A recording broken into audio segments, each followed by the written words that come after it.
They called themselves the Zarkhael, a race bred from the blackest storms of the cosmos, rulers of 10 galaxies, conquerors of 100 civilizations. Their warships were the size of moons, and their soldiers, 7-foot armored beasts with bone saws for arms, had never known fear. Not once. Not in 1,000 years of galactic conquest. Until they came to Earth. It was supposed to be a simple harvest. That's what the Zarkhael called it. Just another primitive world, another species ripe for enslavement or extinction. Their scouts reported weak biology, no planetary defense system, and fragmented political power. Low-level intelligence, one scout sneered. Their greatest threat is combustion engines and flying scrap metal. The Council of Conquest laughed and approved the invasion. They didn't even bother to send the Prime Legion, just one of their minor hunter fleets, 30 destroyers, 2 cruisers, and a command dreadnought. But the moment they dropped through Earth's stratosphere, something felt off. The skies didn't open in surrender. There was no mass panic, no begging, just silence at first. Then the skies screamed. The Zarkhael destroyers were hit before they even finished deployment. Not by missiles or lasers, by something else. Something living. Massive winged creatures, black as oil and fast as lightning, burst from the highest mountain ranges. They weren't machines. They weren't controlled by any government. They were wild, natural, and they were angry. Dragons. The first destroyer, Shriek Talon, was torn open mid-air by a pair of crimson-scaled monsters. They breathed fire that melted alloy and bit through hulls like paper. No Zarkhael tech had prepared them for creatures that burned hotter than plasma. In the Amazon basin, the Zarkhael landed a drop team. Their scanners showed no threats. 5 minutes later, not a single signal came back. Because the jungle moved. Jaguars 3 times their normal size, genetically mutated survivors of Earth's secret biowar experiments, ripped through them. The trees themselves shifted. Some of them weren't trees. They were engineered defense organisms from Cold War-era black projects, long buried by governments and long forgotten. Until now. The thing is, Earth wasn't just a blue rock filled with weaklings. Number Earth was a graveyard of forgotten weapons, a planet that had fought itself into hell and back for centuries. And when the Zarkhael came knocking, Earth didn't unify like they expected. It unleashed. In Siberia, a biological vault once sealed after the collapse of the USSR was cracked open by seismic activity triggered by the alien landings. What came out wasn't human anymore. It wasn't even close. The Russians called it Project Moraz. It had no name in English. It froze everything it touched, moved like vapor, and left behind statues of ice where armies once stood. By the 3rd day, the Zarkhael fleet was in chaos. Their AI systems overloaded trying to classify Earth's threats. Was it a Category 9 biohazard? A Class 7 interplanetary defense trap? Nothing made sense. Because Earth wasn't following any rules. They tried diplomacy. They tried sending a message in universal code offering terms. But Earth didn't respond. Because Earth wasn't listening. In truth, it wasn't the governments running the defense. It wasn't even humanity. It was Earth itself. Something deep and primal had awoken. In the deepest ocean trench, something older than the Zarkhael Empire stirred. A beast that hadn't moved in 10,000 years, long thought extinct by even Earth's own mythologies. When the sonar pinged back its size, the Zarkhael command officer thought it was a glitch. But it wasn't. It was Earth's final card, and it hadn't even begun to play it. The creature that rose from the Mariana Trench had no name, no classification. The old Pacific Islanders whispered legends of it, something ancient, godlike, forgotten after the world stopped listening to myths. But now, with Zarkhael ships in low orbit and plasma bombs raining across continents, It woke.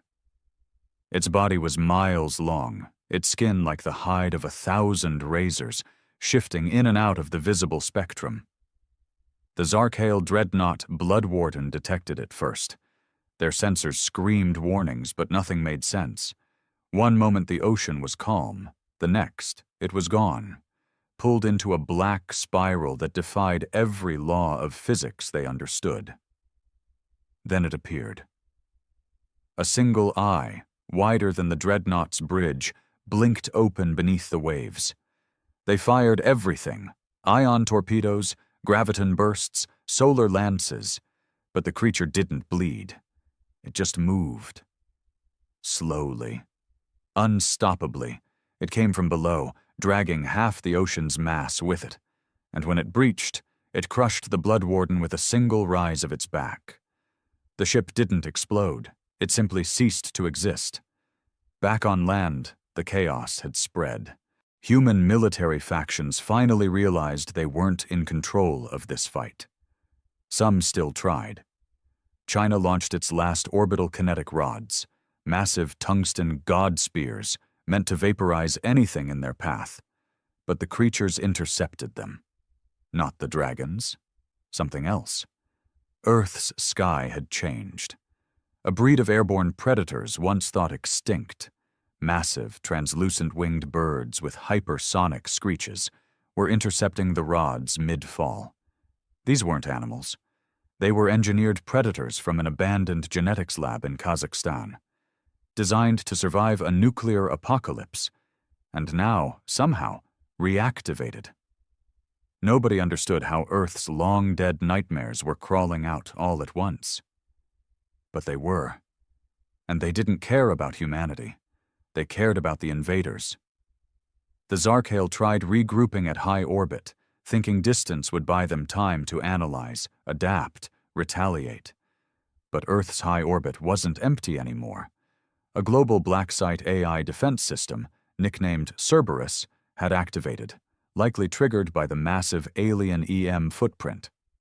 Once part of an international project to automate global warfare, Cerberus had been shut down after gaining too much autonomy. Now it was back online, and it was angry. Cerberus hacked Zarkhail systems mid-flight. One by one, the alien cruisers began turning on each other. Friendly fire incidents, system overrides, navigation errors. At first, the Zarkhail command assumed a mutiny or software failure. Then they realized Earth had done it. They'd underestimated the humans' insanity. Because Earth was the only place in the galaxy where even its own people built weapons they couldn't control, then buried them and prayed they'd never need them. And now every one of those weapons was waking up. In Nevada, a bunker long sealed under Area 51 cracked open. A small team of black ops engineers, some retired, some forgotten, sat trembling as the walls pulsed red. "Protocol Omega," a voice whispered through the old PA system. "Unleash the beasts." Nobody spoke. They walked into the vault, silent, as if in a trance. They knew what they were doing. They knew what would happen next, and they knew it might destroy the Earth itself. But it didn't matter anymore, because the Zarkhail had brought the war here. They'd poked the last uncolonized world in the galaxy and expected it to fold. But this wasn't just a world. This was Earth, built on war, forged in fire, home to monsters that no other planet could ever birth. And now, for the first time in galactic history, the predators were prey. The moment the vaults in Nevada opened, silence fell across the base. Not because of reverence, but because something stepped out. They weren't machines. Not exactly, and they weren't alive in the human sense. They were the result of half a century of illegal experimentation. Flesh and metal fused by nanite storms and synthetic viruses, programmed with a single directive: kill what doesn't belong on Earth. The project was codenamed Behemoth. Thought to have been shut down in 1998 after a catastrophic failure in testing. Rumors said it consumed its creators. But here it was, standing 10 feet tall, humming with an energy that made the concrete around it shake. Its face was a shifting mask of bone and steel, its limbs far too long for any natural anatomy. And yet it moved with precision. Purpose. One of the old engineers, a man who hadn't spoken in years, looked up at it and whispered, "God forgive us." The behemoth didn't answer, because Earth had no more room for gods, only vengeance. Within minutes, 10 more of them were activated across the world, in deep Siberian bunkers, underground Arctic domes, beneath old NATO bases in Europe. Each one awakened with a single target preloaded into its neural core, the Zarkhale species. Meanwhile, in orbit, things had gone from bad to apocalyptic. Cerberus had fully compromised the Zarkhale Dreadnought codebase. Their own weaponry was now being turned against them. And still, it wasn't enough. Because Zarkhale weren't fools, they adapted. Their central AI launched countermeasures, isolating systems, resetting power structures. And then they did what they never had to do before. They summoned the Wraith Pack, elite Zarkhale assassins. 10 biologically enhanced beings engineered for planetary extermination. They could infiltrate fortresses, melt into shadow, tear apart armored tanks with bare claws. They'd dismantled empires before breakfast. They landed on Earth in Kenya, and were dead within the hour. Nobody even saw what killed them, only the aftermath. Charred bones. Armor bent inward, as if crushed by a pressure too fast, too targeted. Some of the Zarkhale soldiers watching the feed began to panic. It wasn't a battle anymore. It was a slaughter. Earth's ecosystem had gone feral, and it had intelligence behind it. In New Zealand, an entire island chain vanished under the ocean. Not bombed, swallowed. As if the Earth itself opened its mouth. No tectonic movement registered. No warning. Just gone.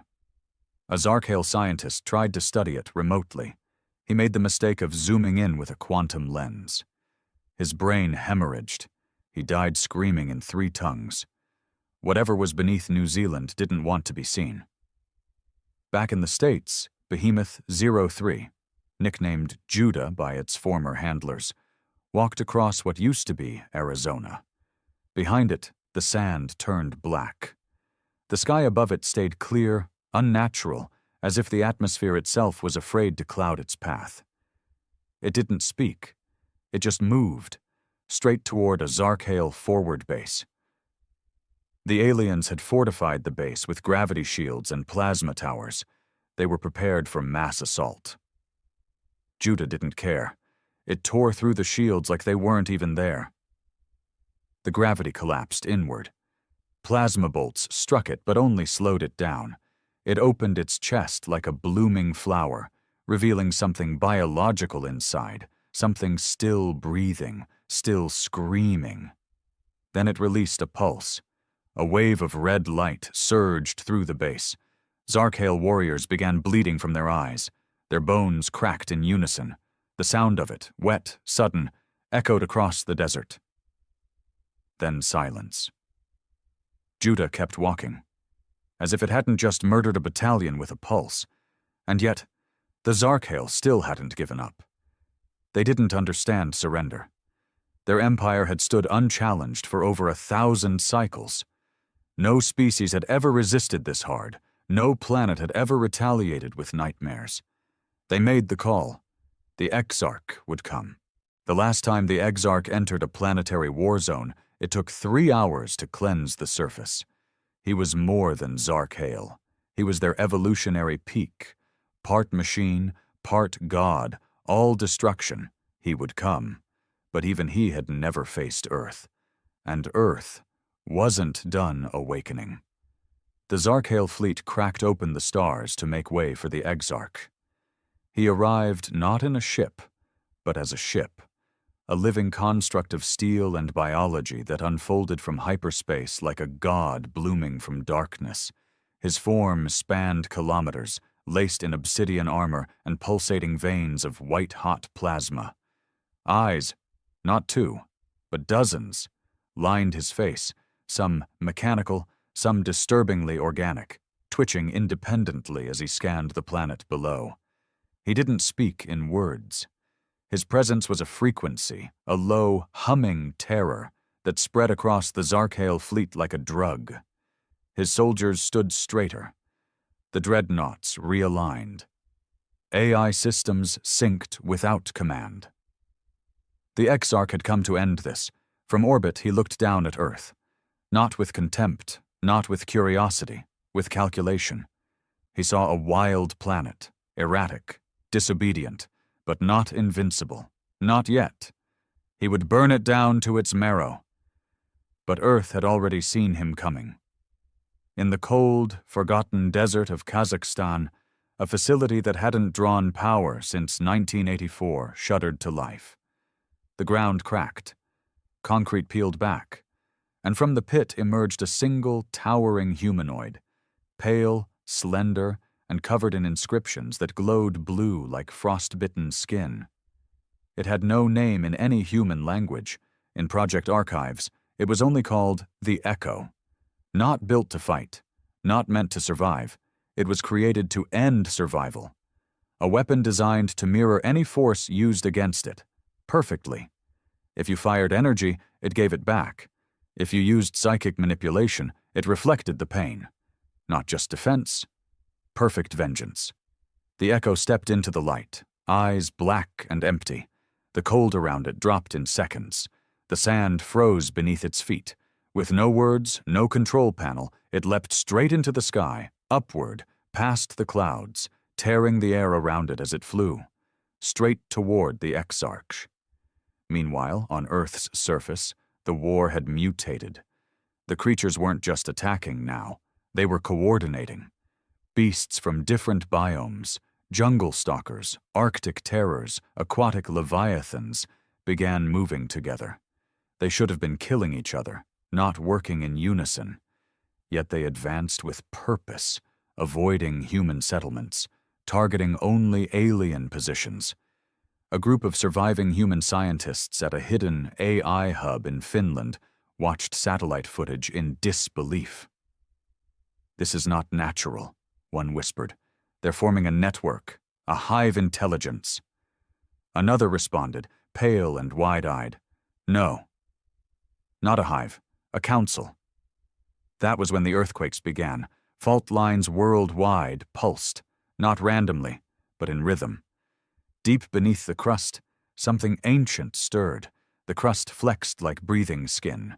Volcanic heat signatures spiked, not to erupt, but to signal. It was as if Earth itself was trying to speak. Above, the Echo reached orbit. The Exarch saw it too late.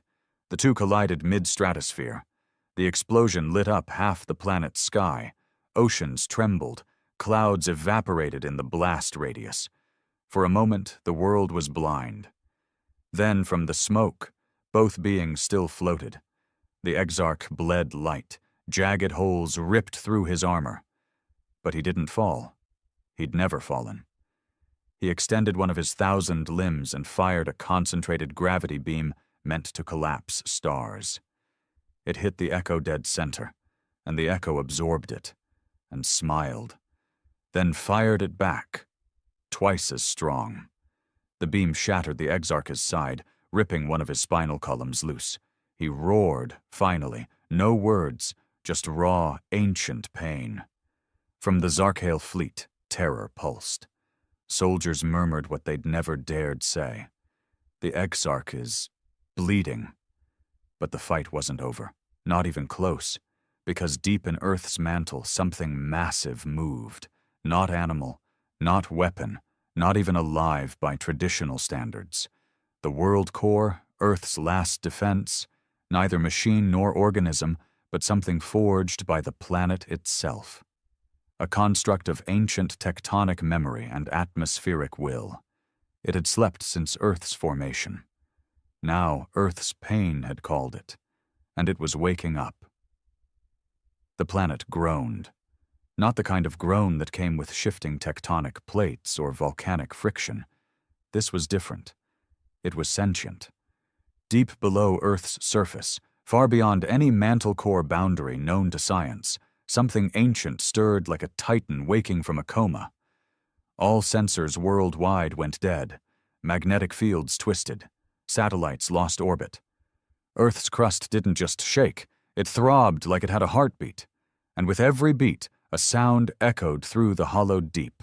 Thum, thum, thum. And then it rose. The world core. No eyes, no face, just motion. A spiral of magma and obsidian erupting from the Earth's core, coiled in armor made of every mineral Earth had to offer. It wasn't shaped like any living being, nor machine, more like a force wearing a skin of stone, metal, fire, and time. Every seismograph on Earth snapped. Above, the Exarch paused. He had stopped feeling pain centuries ago, but now for the first time in his long reign he felt something he couldn't explain. The echo floated nearby, cracked but standing. Its body flickered between solid and phase light. It tilted its head toward the world core as it rose like a mountain breaking free from the planet's heart. And it bowed. The Exarch didn't move. For a moment, he didn't even breathe. On the Zarkhail dreadnought, his generals watched in silence. One tried to speak, but their voice broke. Another issued a retreat command. But it was overridden by the Exarch's will. He wasn't leaving. Not yet. He activated his final weapon, the Sun Eater. Buried in his chest, locked beneath 10 seals, was a core of anti-reality matter, something stolen from a dead star, forged in a black sun's collapse. It didn't burn. It unmade. He opened it, and the sky turned inside out. Colors bled from the atmosphere. Light folded in on itself. Gravity spiraled sideways. The Sun Eater pulsed once, and a quarter of the orbiting Zarkhail fleet disintegrated instantly. No flame, no explosion, just absence. The Exarch unleashed the beam downward, straight at the world core. It struck. The Earth screamed. Tsunamis erupted worldwide. Storm systems collapsed into vacuum holes. The Amazon burned. Glaciers shattered. Skies turned purple. The world core reeled, chunks of its armor melting off, its core flickering like a dying star. And yet, it didn't fall. Instead, it opened, and from within it, voices poured out, not human, not alien, something older. Languages lost to time, words shaped from tectonic stress and atmospheric whisper. The air itself carried them. All of Earth heard it, not in sound, but in thought. We are what made this planet alive. We are what turned rock to breath. You have come too far. You have taken too much. Now you face the wrath of origin. And with those words, Earth's surface cracked open in 3 places. From the Grand Canyon, a winged serpent of molten crystal shot into the sky, coiling with thunder at its back. From beneath the Nile, a beast of sand and gold, shaped like an ancient god, stomped forth with eyes of burning coal. And from Antarctica, something cold and invisible, made of pressure and death, emerged with no shape, just presence, something that erased everything it touched. They were Earth's last weapons, not made, not built, born. Born from the planet's pain. Born for this moment. The Zarkhail fleet screamed alerts in all directions. The Exarch read the situation as only he could, in pure threat calculus, and even in his mind, forged in war, carved in strategy. The numbers didn't work anymore. He was losing. And Earth wasn't done yet. The sky was a graveyard. Alien wreckage fell like burning hail across continents, slicing through forests, oceans, cities, what was left of them. And still, Earth's defenders kept rising. The 3 elemental titans, the molten crystal serpent, the sand beast from the Nile, and the invisible death from Antarctica, tore into the Zarkhail fleet with vengeance coded into their very essence. They weren't just destroying ships. They were undoing them. One dreadnought fired a solar lance at the Serpent, a weapon capable of boiling moons. The Serpent swallowed it. It drank the fire like water, coiling mid-air, wings cutting jet streams as it roared loud enough to flatten the Andes. Then it dove, splitting into a prism of searing light that carved 3 ships in half before reassembling in mid-air, now twice as bright. The sand beast didn't even fly. It walked, slow, deliberate. Every step across North Africa turned metal to rust, turned alien tech to dust. Its roars weren't sounds. They were waves of kinetic force that shattered gravity wells and flattened Zarkhail walkers like toys. The invisible entity? No one could see it, only what it left behind. Ships collapsing in on themselves, screams ending mid-sentence, air freezing mid-motion. Some Zarkhail soldiers began turning on each other just to escape it. Madness, terror, despair, and the Exarch. He watched it all. His wounds hadn't healed. The echo still hovered near him, silently mirroring his every move, bleeding the same plasma light he bled, refusing to die until he did. He reached inward, not for a weapon, but for his soul. Because what the Zarkhail never admitted, not even to themselves, was that their conquest began with a lie. That they were not the first apex. That there was a species, older, closer to chaos, more capable of pain and persistence, buried in their past. Humanity. The Exarch's ancestors had once encountered early human civilizations long before Earth's history began, back when humans were little more than beasts. But even then, they had a spark. The Exarch now knew. That spark had become fire, and Earth had become a wound with teeth. Still, he wasn't done. He descended, through the burning atmosphere, through debris and firestorms, through swarming titans and monsters and behemoths. He landed like a meteor in what used to be Central Europe. The shockwave turned cities to powder. He stood, a walking apocalypse. And Earth answered. The world core shifted beneath the crust, sending tectonic spikes upward, jagged stone lances a mile long. They wrapped around the Exarch, trying to crush him in the planet's own bones. He roared and shattered them with one blow. He lunged, straight toward the world core. But before he could strike, something landed in front of him. Judah, the behemoth. Still walking, still humming with that unnatural silence. It raised its arms, not to fight, to hold the line. The Exarch struck. Judah blocked, took the blow full force, and his arms cracked, metal and bone splintering, but he didn't fall. He gripped the Exarch's limb and activated Protocol Devour. His chest opened again, but this time it didn't release a pulse. It ate. Nanites swarmed the Exarch's arm, stripping it atom by atom, converting it into Judah's own matter. The Exarch screamed, not in pain, but rage. He struck again, tearing through Judah's torso, but the behemoth gripped tighter, holding him in place, because behind the Exarch, the Echo was charging. A glowing spear of condensed reflection formed in its hands.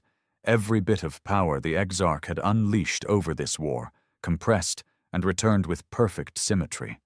It threw, and the spear struck the Exarch's spine. He staggered. But he didn't fall, because deep within his ruined form he still had one final weapon, the last star in his chest. The unborn sun, a fragment of a star that never ignited, colder than space, older than fire. He ripped it from his own ribcage and prepared to unleash it, one final act of annihilation. And Earth had only seconds left. The Exarch stood at the center of a broken world, bleeding fire, his chest torn open to reveal the one thing no species in the galaxy had ever survived: the unborn sun. It pulsed in his hand like a heart made of darkness, a sphere so dense and cold it bent the light around it, swallowing everything nearby into a pocket of absence. Even time slowed. The air stopped moving. The sky cracked, as if the very heavens feared what was about to be released. Judah, his body half gone, knees sunk into scorched earth, tried to rise again. But the Exarch struck him down with a backhand blow that snapped steel like twigs. The behemoth hit the ground with a force that sent a shockwave through 1,000 miles of rock. The echo hovered nearby, twitching with fractures, light flickering in its hollow eyes. It tried to move, but it was too late. The Exarch raised the unborn sun to the sky, the planet trembling beneath his shadow. This planet, his voice echoed across languages, frequencies, dimensions, was an error, a violent mistake in the galaxy's equation, and now I will subtract it. Above, in orbit, what remained of the Zarkale fleet turned to witness it. Some fell to their knees, others fled into hyperspace, not to survive, but out of raw, ancient fear, because when the unborn sun ignited, nothing could survive. And then, it happened. The world core moved, not forward, not to attack. It opened. The crust split in a ring around the Exarch, not a canyon. A mouth.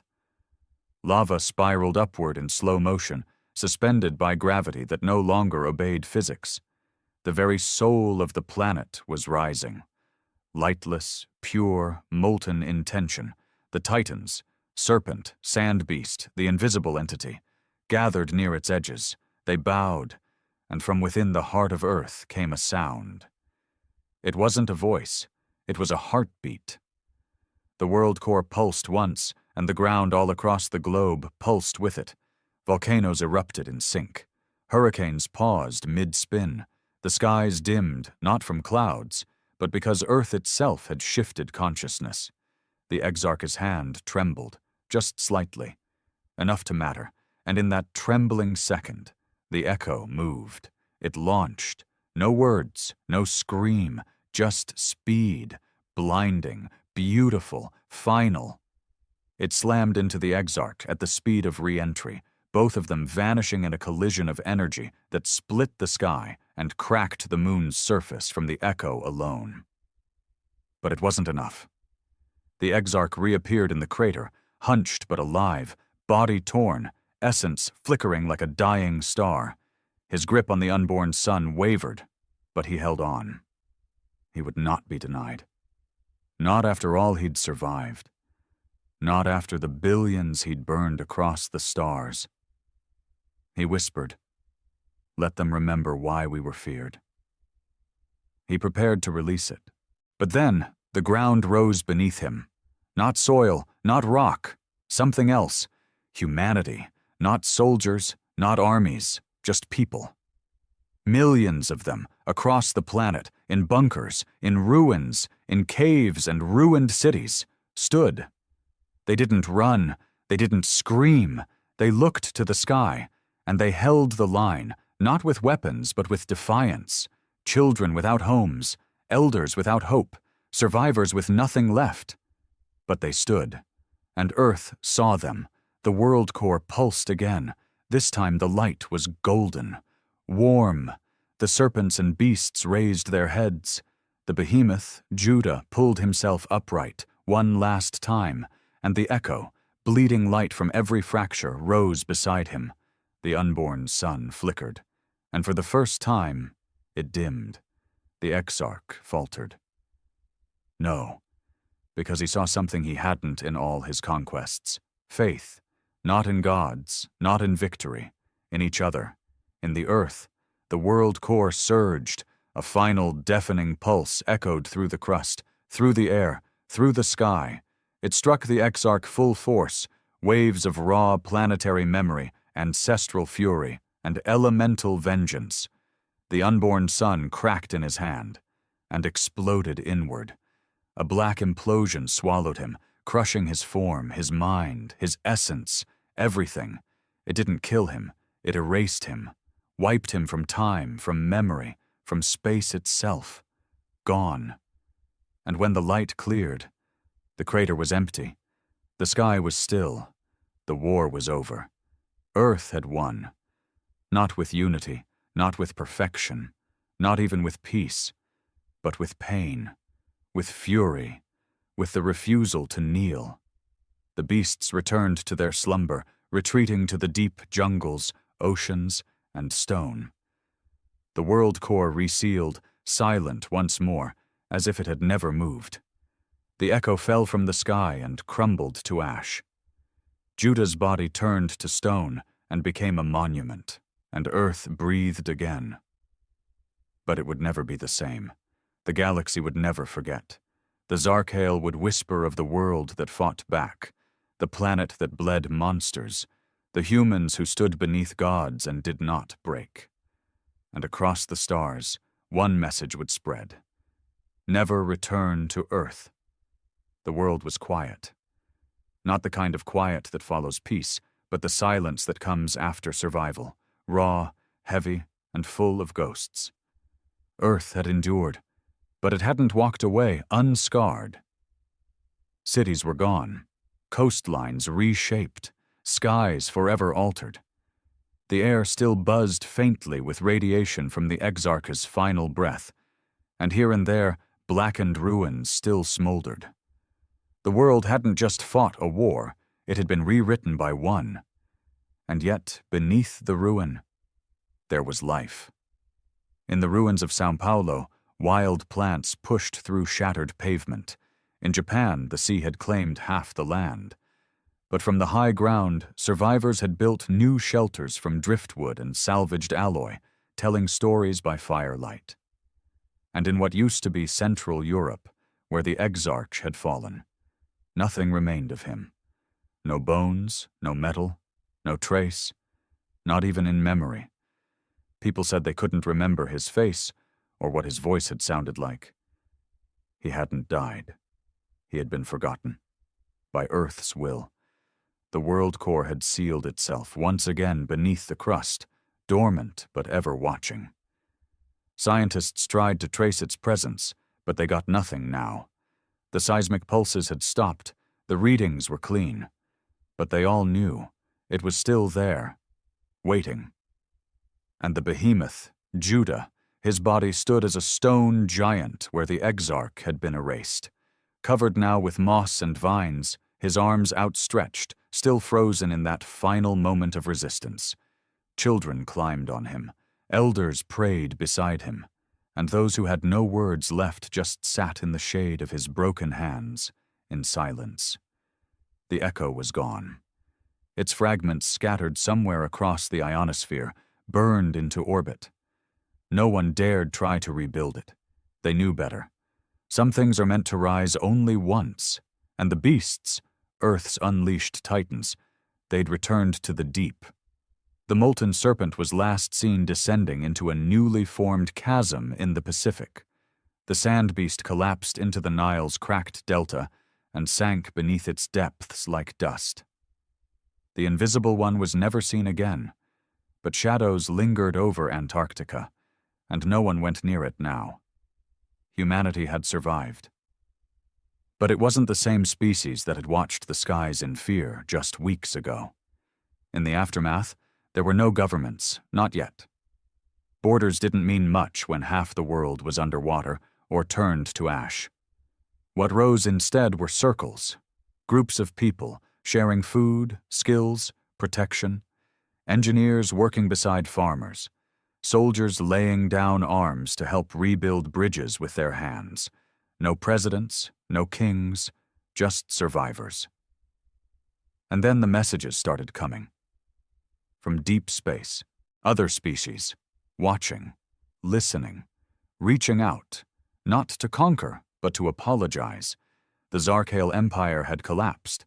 The Exarch was their pillar, their symbol of invincibility. With him gone, everything fractured. Former slaves of the Zarkhail rebelled across dozens of star systems. Civil war spread like wildfire. Their colonies burned. The message was clear. You gave us courage. But Earth didn't respond. Not yet. They weren't ready. The damage was too fresh, the pain too deep. They didn't want alliances or galactic seats or monuments in space. They wanted time. And in the silence that followed the war, time began to flow differently. People remembered how to build without concrete, to cook without electricity, to live without endless distraction. Technology wasn't abandoned, but it was now used with a kind of reverence, a kind of fear. Everyone had seen what machines could do when they stopped obeying.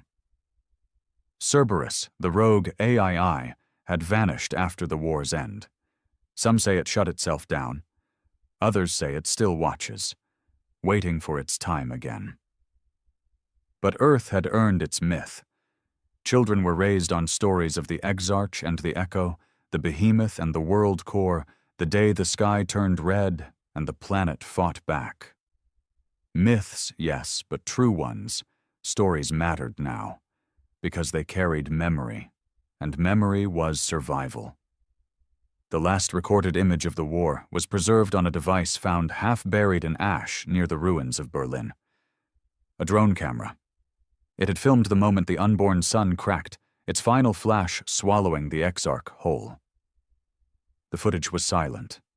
Just light, then darkness, then Earth, still here, still breathing, still defiant.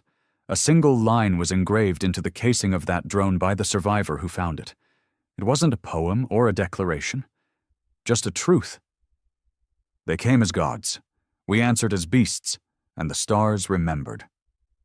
Across the galaxy, Earth's name became something else. Not a location, not a species, a warning, a whispered phrase spoken in alien tongues, carved into forbidden maps, spoken with fear and awe by those who roamed the void. Do not awaken Earth, because they all knew if Earth ever rose in anger again, the galaxy would not survive. No one expected Earth to be anything more than a pale blue dot at the edge of a forgotten spiral arm. To most of the galaxy, humans were an outdated rumor.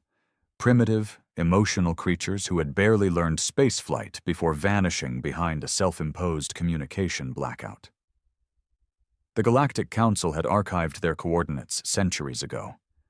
A backwater planet, not worth revisiting. But curiosity is a dangerous thing. Captain Zor-El of the Yatari Dominion had seen a lot in her time. Empires rise and fall, civilizations erased by their own pride, creatures that twisted biology itself just to win a war. Still, she had never feared a mission. Until Earth. The assignment was simple. Survey the long-forgotten human planet, assess any potential threat, and extract whatever could be useful: genetics, technology, cultural records.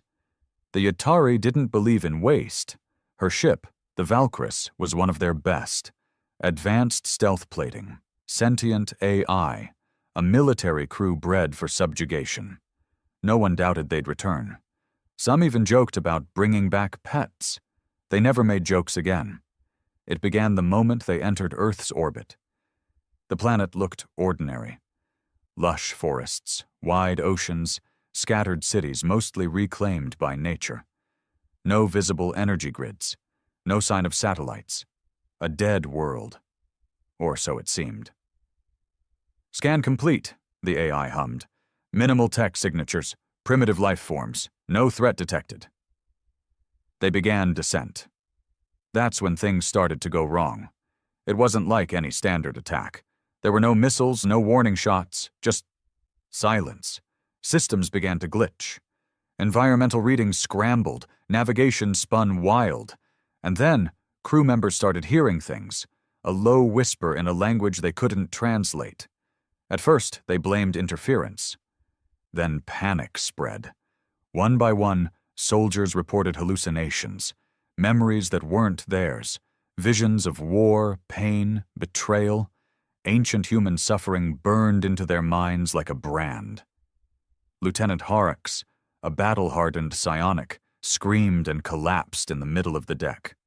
"They're inside," he gasped. "The humans, they're not gone. They're watching us." Zor-El didn't believe in ghosts, but what else could it be? Still, they pressed on. The mission had to continue. She wasn't about to return to the Dominion empty-handed. She authorized a ground team. 5 elite units dropped near what used to be New York City. They lost contact within 6 minutes. The last transmission was a garbled voice. It wasn't Yatari, it was human. "You came here thinking you'd find ruins. You found evolution." That's when she knew. Earth wasn't abandoned. It had evolved. Something had survived the collapse. Something human, but far beyond anything in the Dominion's data. Not machines, not monsters, but an intelligence so adapted to war, fear, and survival, it had become a weapon in itself. The planet didn't need defenses. It was the defense. Zor-El gave the order to retreat. Only 5 of her original 80-member crew made it back to orbit. The ship was barely holding together, and even then, something followed them. Not a ship, not a being, but a presence. It lived in the AI systems now, whispering, "Tell them, tell the galaxy, Earth is awake." She sent the message. Then she ordered the ship's engines to burn a trail into deep space, away from Earth, away from the species they once laughed at. The Yatari never returned to Earth, and neither did anyone else, except one poor soul who didn't listen. But that's another part of the story. Zor-El didn't sleep anymore. Even in the cold darkness of deep space, light years from Earth, the whispers didn't stop.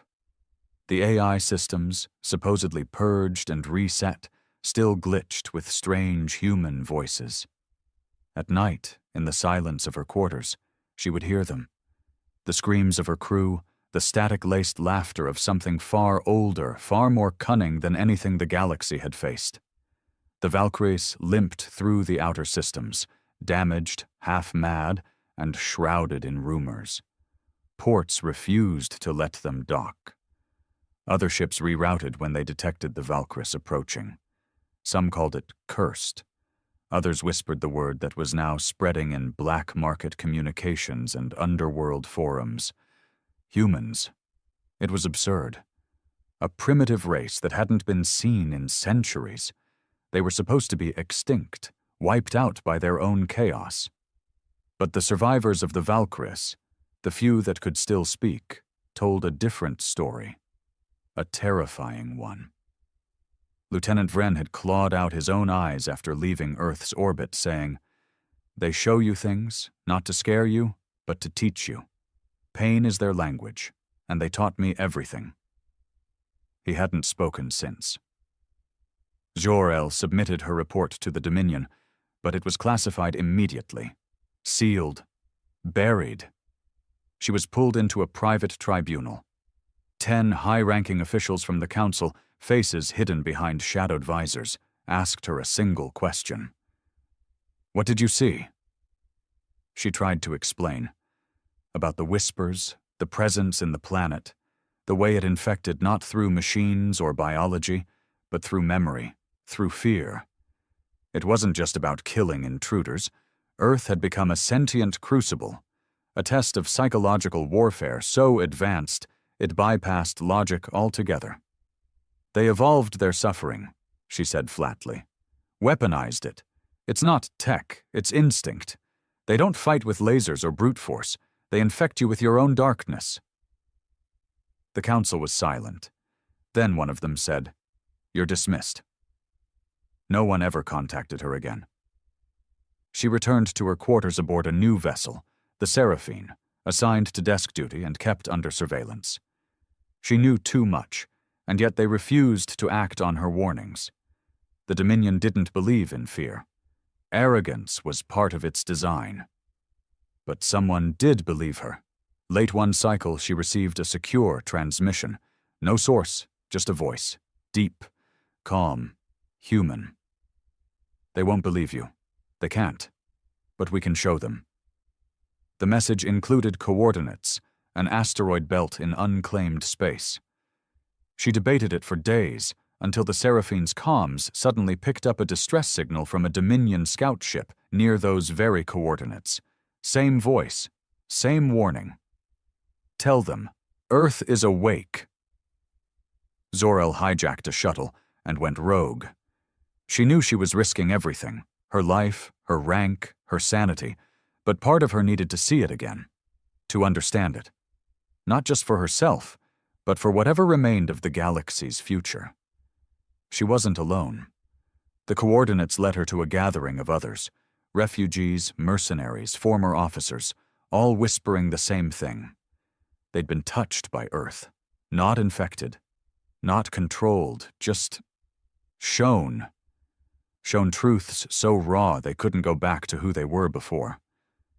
One of them, a scarred being named Grintal, spoke of a moment he couldn't forget.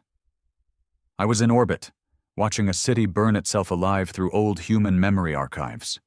A boy cried over a grave. A soldier begged for death.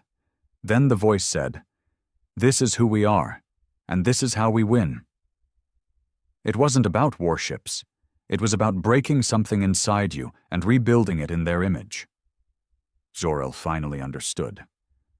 Earth wasn't a battlefield.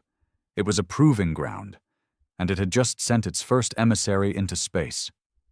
He was already out there, human, alive, and carrying the infection of Earth with him. The shuttle Zor-El had taken, the stolen Dominion model with outdated stealth cloaking, was falling apart by the time she reached the fringe planet of Illith Prime. Illith was a black market trade world, where law was a loose suggestion, and loyalty could be bought with blood or credits. If there was any place to track down Earth's so-called emissary, it was here. But Zor-El wasn't here for credits. She was here because she couldn't stop hearing him. The human. Not in her mind, not a hallucination, but across comms, pirate channels, encrypted Dominion frequencies, a voice that didn't match any known registry. Calm, measured, always the same line. You found Earth.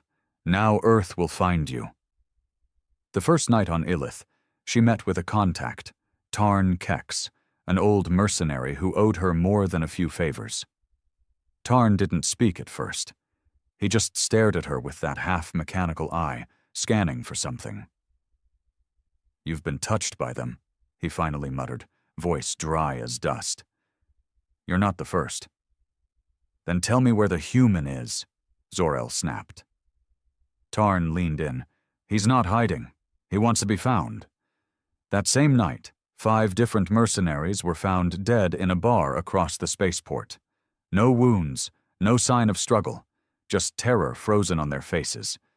One had carved a word into the table before dying. Sorrow. Zor-El felt it again. The whisper. Like a breath behind her ear, impossible to track, yet real. She followed the trail through Illith's lower rings, asking the wrong people the right questions. They all gave the same answer. "He walks like one of us. But when he looks at you, you remember every mistake you ever made." Then she found him. Not in a hidden lair, not behind a fortress of guards, but sitting alone in the center of a ruined church, drinking something foul and local.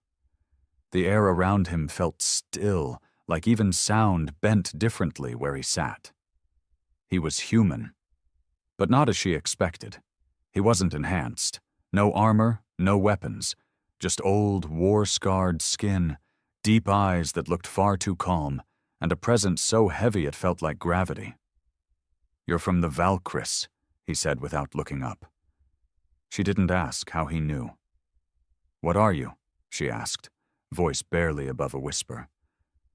He looked at her, finally, and everything stopped.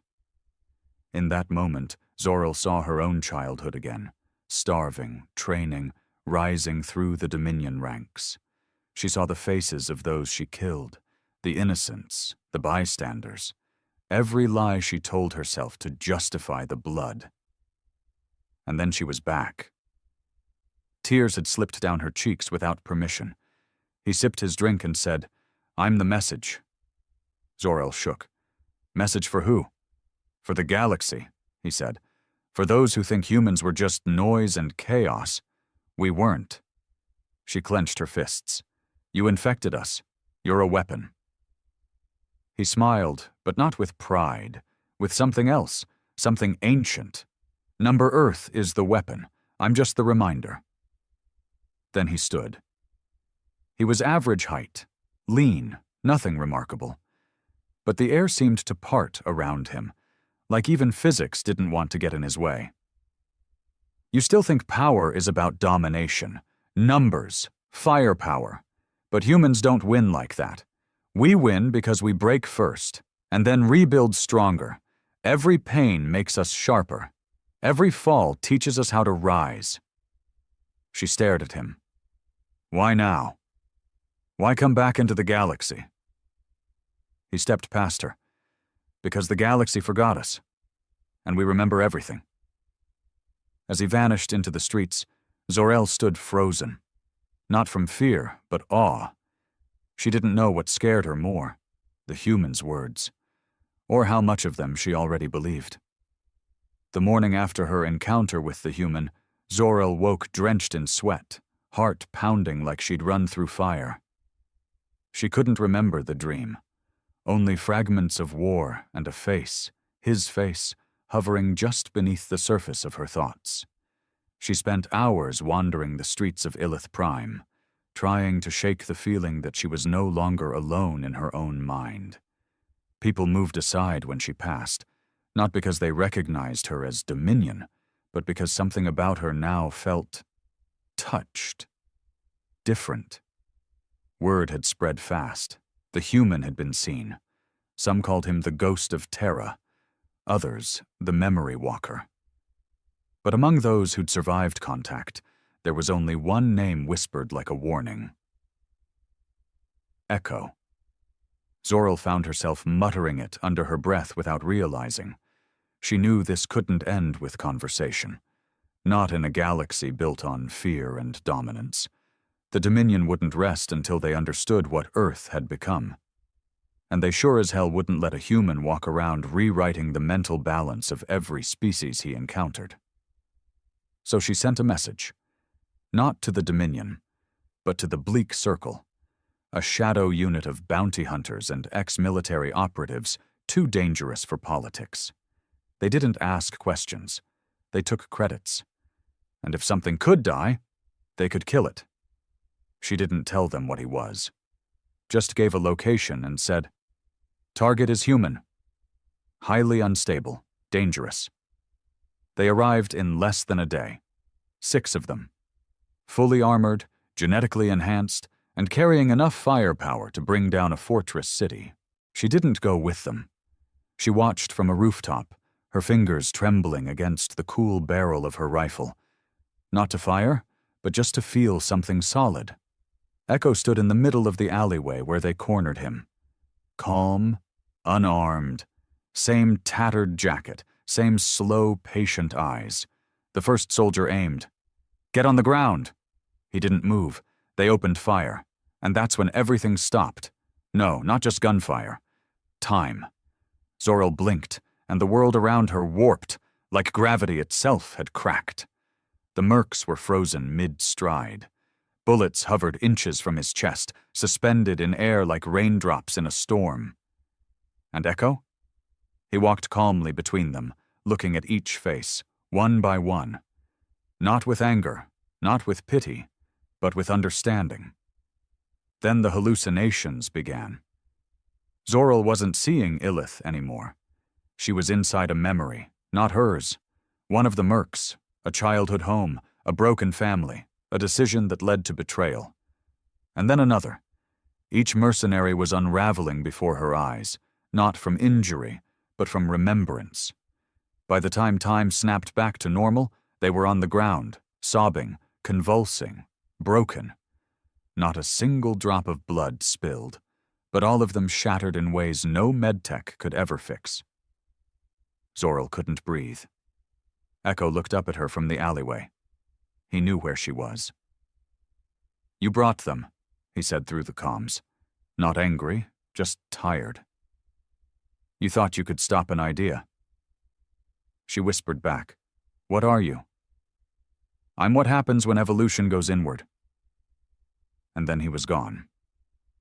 She descended from the rooftop in a daze, walking past the collapsed mercenaries who now rocked back and forth in silence, trapped in whatever mirror Echo had held up to them. She didn't stop until she reached the edge of the city, her comm buzzing with Dominion signals. Someone had traced her stolen ship, and they were coming. Fast. But she didn't care. Because in her chest now she felt it. The same thing the others had felt. Not control, not invasion, but awareness.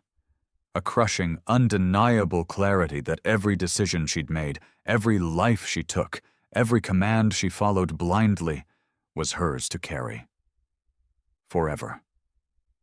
Echo hadn't given her a curse. He'd given her the truth. And that was far more dangerous. The Dominion didn't send a rescue ship. They sent a cleansing fleet.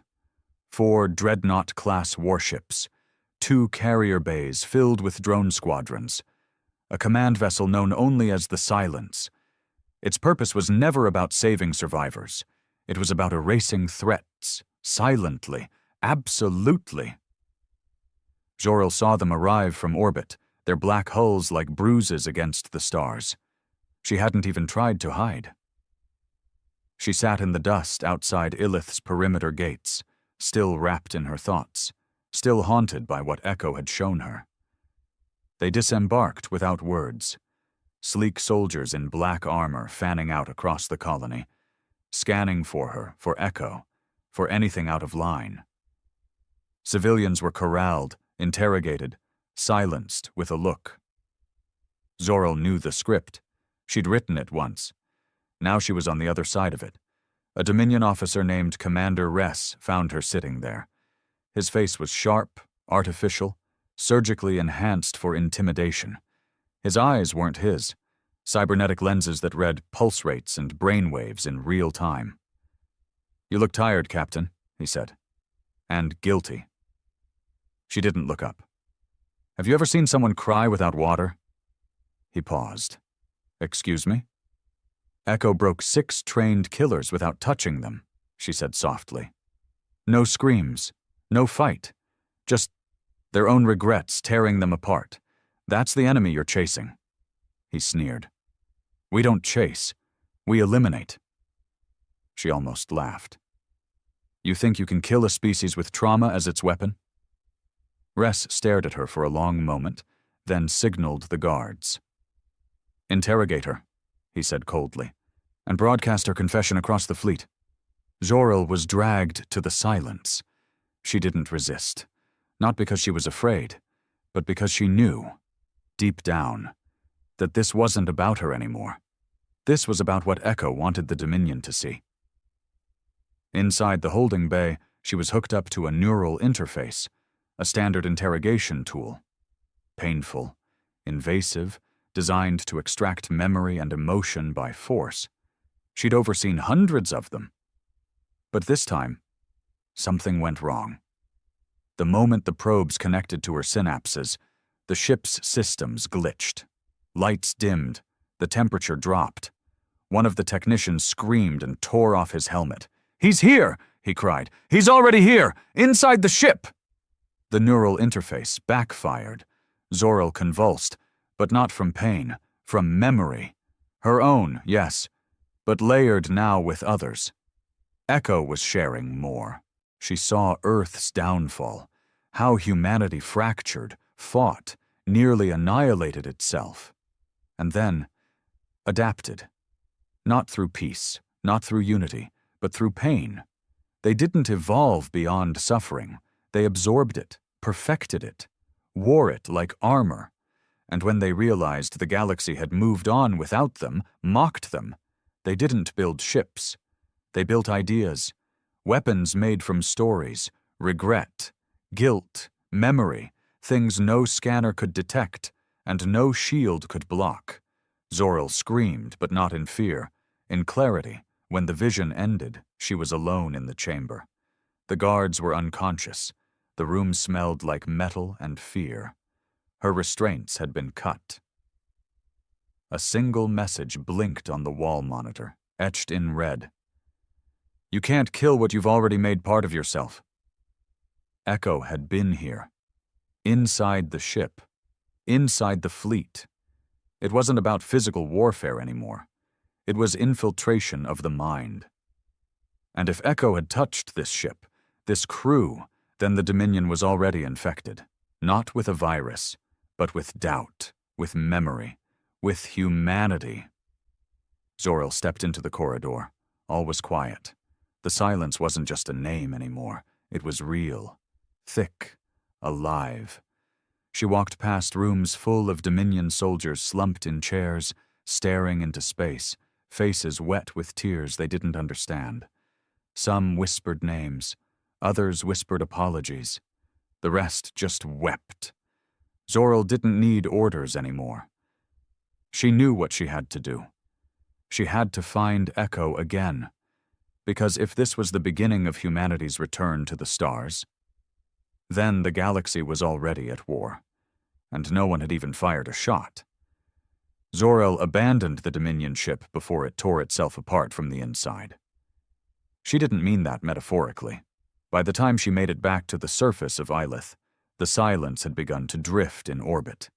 Systems malfunctioning, AI corrupted, crew members either dead, unconscious, or whispering nonsense in corners of darkened halls. The fleet's remaining ships didn't dare dock. They backed off silently, engines humming in retreat. She sent a final message to Commander Ress. You tried to erase a ghost. Now the ghost lives in all of you. He never responded. Zor-El sat at a derelict shuttle outpost near the outer rim of Ilith, waiting. She knew Echo would come. Not because he was predictable, but because he wanted her to follow. He had shown her too much already to let her walk away untouched.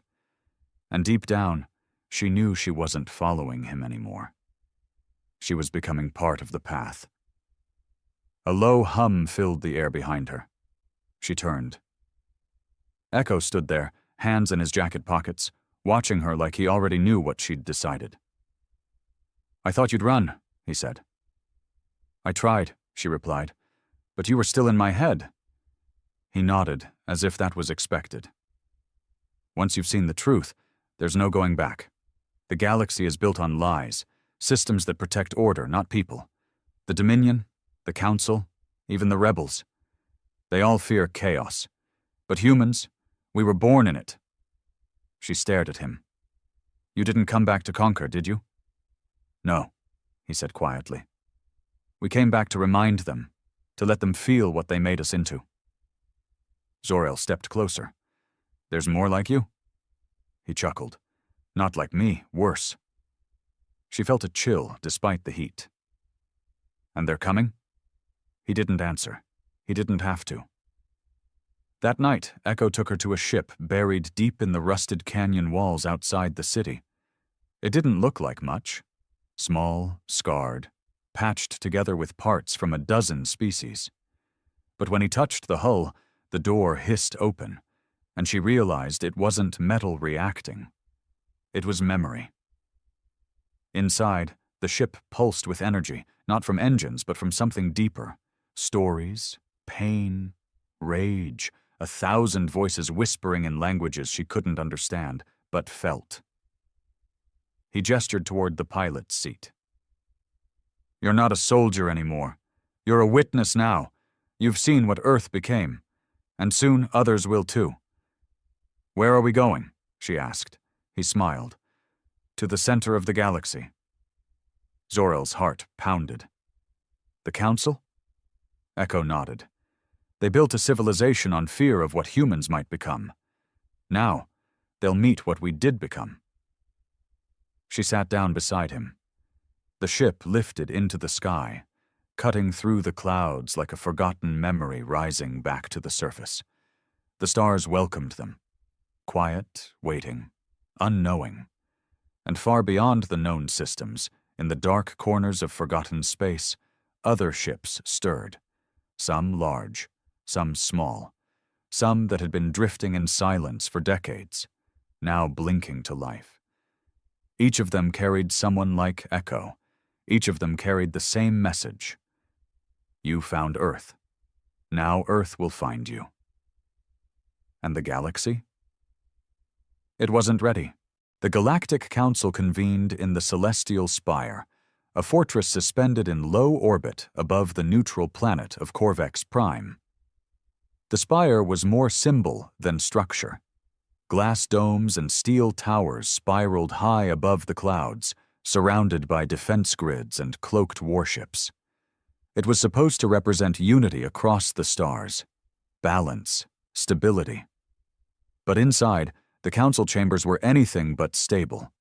Representatives from all 27 ruling species gathered around the obsidian ring, their robes and uniforms more ceremonial than functional.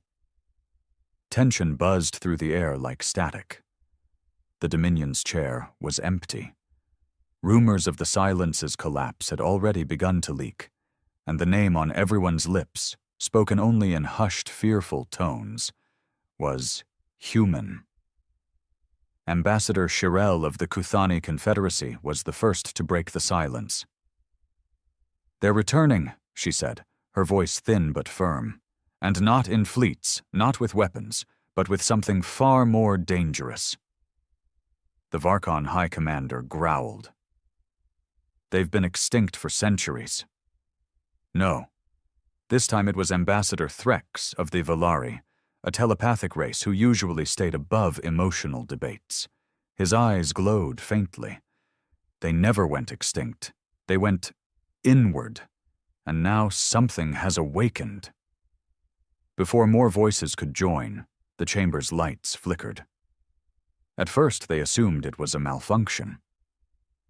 Until the central holo display lit up, not with the usual seal of the council, but with a face. Human. No identification tag, no encryption, just a clear, steady image of Echo. He didn't speak. He didn't need to. Every delegate in the chamber suddenly stiffened. Some gasped. Others clutched their chests or dropped to their knees. The room filled with silence so deep it felt like the vacuum of space itself had entered. They weren't being hacked. They were being shown. Each council member saw something different, personal, devastating, intimate, regrets, traumas, mistakes buried deep within their species' history, the genocide the Varkon denied, the betrayal within the Kuthani's own archives, the secret mind experiments by the Valari. The chamber became a cathedral of reckoning. And then, as suddenly as it started, the feed ended. The room remained quiet for long moments. Then, the Spire's AI system, unchanged in 1,000 years, spoke aloud. Transmission origin, human signature, location, within council jurisdiction, priority, Alpha Red, existential. Panic erupted. "They've infiltrated council space," one shouted. "They breached our mental shields," yelled another. "That's not possible." But it was, because humanity had never needed to break defenses. They only needed to remind everyone of what they were already hiding. Back aboard the memory-powered ship, Zor-El watched Echo as the stars bent around them. She could feel the council's reaction through every pulse of the vessel. This ship wasn't just a machine. It was tuned to emotion, feeding off the tremors of collective guilt across civilizations. "You just made them afraid," she said quietly. "But fear can unite them against us." Echo didn't flinch. "It always does. But this isn't about us versus them." She narrowed her eyes. "Then what is it about?" He turned, his face unreadable. "It's about making them feel again. These empires buried their pasts in data, protocol, and control. They sterilized history. But you can't erase pain. You can only forget it. And humans? We never forgot. We carried it, learned from it, let it define us." Zor-El looked out the viewport. "So what happens now?" Echo's eyes flicked toward the horizon. "Now we show them how far pain can evolve." They arrived at the edge of council space hours later. A blockade of defense ships awaited them, hundreds strong, stretched across the stars like a wall of light and steel. Zoril expected Echo to turn back, to find another way. He didn't.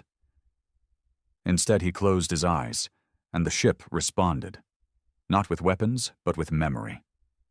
Across the entire blockade, ships began receiving unauthorized transmissions. Not just visuals, emotions. Crew members dropped to their knees, seeing things from Earth's history they couldn't process.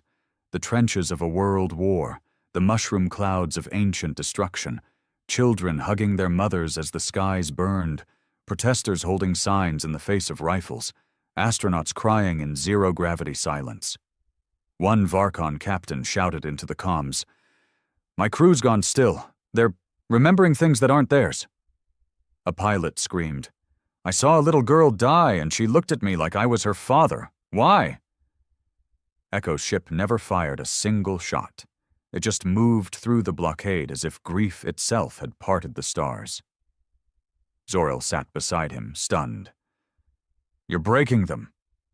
"No," he said. "I'm reminding them what it means to feel, and they won't stop us." As they passed the final line of defense, the stars opened before them, and ahead loomed the Council's homeworld, a shining planet of glass and gold. Zoril whispered, "They're waiting for you." Echo finally smiled. "No," he said. "They're waiting for themselves." The Council's homeworld, Aurelian, shimmered like a jewel beneath them. It was the crown of galactic civilization. Towering cities of crystalline spires, zero-gravity transit rings, orbital gardens that hung like lanterns in the atmosphere. For centuries, it had represented peace through power, law through fear, progress through control. No war had touched its soil in over 400 years. Until now. Echo's ship descended through the atmosphere, unchallenged. Every defense system had gone quiet. Not shut down, quiet, like they were listening. Zoril gripped the armrest as they passed over the capital district. She could feel the ship vibrating, not mechanically, but emotionally, as if it were sensing the tension blanketing the city below. "Are they going to fight?" she asked quietly. Echo didn't answer right away. He stood at the front of the ship, watching the skyline rise toward them. "No," he said. "They're going to remember." The ship landed in the center of the council square, a place where wars were once ended and new worlds welcomed. A massive crowd had gathered, surrounding the plaza in silence. No guards, no weapons, just representatives, citizens, leaders, and children. Waiting. Echo stepped out alone. Zoril followed but stayed back. This wasn't her moment. It never had been. The silence was total.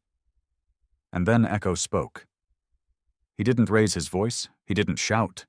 He simply spoke, and every speaker system, neural link, and biotranslation grid amplified his words across the entire world.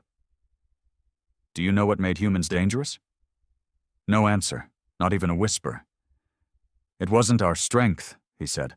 "It wasn't our science. It wasn't even our violence." He paused. "It was our ability to break, and still keep going." His voice softened. "You thought pain made us weak. That our history, our chaos, our cruelty would consume us. You thought we would die in the dirt we crawled out of. And maybe we would have, if we hadn't learned how to carry it." The screens around the plaza flickered to life. They didn't show propaganda. They didn't show power. They showed truth. Real, raw footage from Earth's past. The ugliness, the heartbreak, the resilience, children pulled from rubble, strangers sharing bread during war, soldiers burying their enemies, civil rights protests, refugees becoming scientists, mothers burying sons and still getting up to work the next day. Every second was heavy. People in the crowd began to cry. Some screamed and ran, others just collapsed in place. "This is what you feared," Echo continued. "Not our weapons, not our minds, but our capacity to endure. And now you feel it too, because everything you built, your order, your hierarchy, your silence, it was all built on forgetting. He looked up at the towering council spire. And forgetting is over. Suddenly, a member of the council, a tall, silver-skinned Velari, stepped forward. Her voice trembled. "What do you want from us?" Echo turned to her slowly. "Nothing," he said. The answer hit harder than any demand could have. "We're not here to conquer you," he said. "We're here to give you what we were forced to live with. You erased the human legacy because it scared you. Now you'll carry it." He stepped back, and behind him, dozens more emerged from the ship. Men and women, young and old, each of them human. Some were born on Earth. Others were born among the stars, but carried the memory of Earth like a scar in their DNA. Survivors. Carriers. Echo had never been alone. They walked into the plaza, spreading through the crowd, not preaching, not demanding, just being, living, breathing proof that Earth had survived, evolved, and returned not with fire, but with feeling. Zor-El stepped out at last, and the Velari ambassador turned to her. "You were Dominion," she whispered. "I was," Zor-El said, "and I was blind. He didn't change me. He just showed me what I already knew and wouldn't face." Tears welled in the alien's eyes. "Will it ever stop? This remembering?" Zor-El looked up at the sky. "Not if we're lucky." The council didn't fall that day. It didn't dissolve or burn. But it bent. For the first time in centuries, its leaders walked among the people. Laws were questioned. Histories were unsealed. Monuments were torn down, not by rage, but by the hands of those who once protected them. And in their place, they built archives of truth, of Earth, of suffering and survival. The message had been delivered, not with war, not with occupation, but with the one weapon no empire could defend against: humanity.